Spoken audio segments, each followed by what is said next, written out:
शासनाच्या दुर्लक्षामुळे त्रस्त झालेल्या शेतकऱ्यांच्या व्यथा आणि या वेदनांना दिला एक अनोखा आवाज।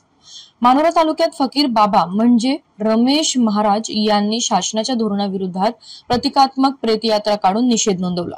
11 जून पासून वारंवार निवेदन देऊनही पोहरादेवी, वडगाव, गोंडेगाव परिसरातील शेतकऱ्यांच्या समस्या शासन दुर्लक्षित करत असल्याचा आरोप फकीर बाबांनी केला। तार कुंपण, कर्जमाफी, घरकुल योजनेचे वाढीव अनुदान, लाडकी बहीण योजनेतील रक्कम आणि मोडकळीस आलेल्या रस्त्यांच्या दुरुस्ती अशा अनेक मागण्यांसाठी आज 18 जून रोजी पंचायत समितीपासून प्रतिकात्मक प्रेत यात्रा काढण्यात आली। छत्रपती शिवाजी महाराज चौक, दिग्रस चौकातून तहसील कार्यालयापर्यंत डफडे वाजवत आंदोलन करण्यात आले। बाजाराच्या दिवशी निघालेल्या या अनोख्या आंदोलनाने अनेकांचे लक्ष वेधले। या आंदोलनानंतर तहसीलदारांना निवेदन सादर करण्यात आलं। अनेक नागरिक मोठ्या संख्येने यावेळी उपस्थित होते।